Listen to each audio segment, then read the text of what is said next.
पहले हमास, फिर हिजबुल्लाह, इसके बाद हूथी और अब इजरायल से भिड़ने के लिए लेबनान पहुंच चुकी है बेहद खतरनाक और एलीट फोर्स इमाम हुसैन ब्रिगेड।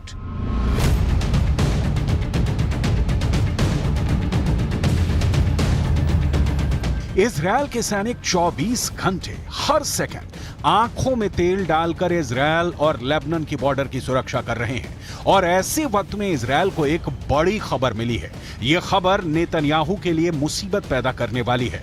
इमाम हुसैन ब्रिगेड को सीरिया से लेबनान में शिफ्ट किया जा चुका है और लेबनान के अंदर इस वक्त इमाम हुसैन ब्रिगेड को मौजूद बताया जा रहा है।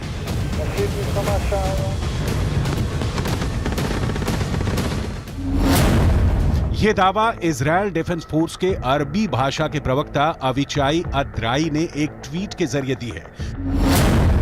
ट्वीट में लिखा गया है कि हाल के हफ्तों में इजरायल के खिलाफ हिजबुल्लाह के बुरी तरह से फेल होने के बाद अब इमाम हुसैन ब्रिगेड सीरिया से लेबनान आ गई है और इसका लीडर जुल्फिकार है। इमाम हुसैन ब्रिगेड को भी ईरान फंड करता है और दावा यह किया जाता है कि यह इमाम हुसैन ब्रिगेड ईरान के सबसे ताकतवर सेना इस्लामिक रिवॉल्यूशनरी गार्ड को रिपोर्ट करती है। इमाम हुसैन ब्रिगेड का सीधे लेबनान में पहुंचना गुरुवार को लेबनान से एक बार में लगातार 19 हमले और फिर शुक्रवार को हिजबुल्लाह के चीफ नसरुल्लाह की फायर ब्रांड स्पीच से साफ है कि मिडिल ईस्ट में अमेरिका और इजरायल के लिए खतरा बढ़ गया है।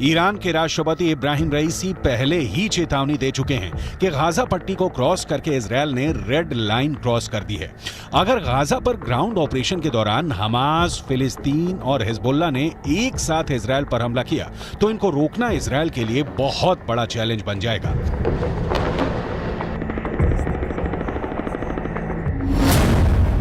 गाजा में हमास के लड़ाकों की तादाद 40 से 50 हजार के करीब है। उत्तर की तरफ लेबनान में मिलिशिया हिजबुल्लाह की तादाद 1 लाख से ज्यादा है। इनके सामने इजरायल में एक्टिव और रिजर्व फोर्स मिलाकर 6 लाख से ज्यादा सैनिक हैं। ये आंकड़े बताते हैं कि इजरायल के पास 4 गुना ताकत है।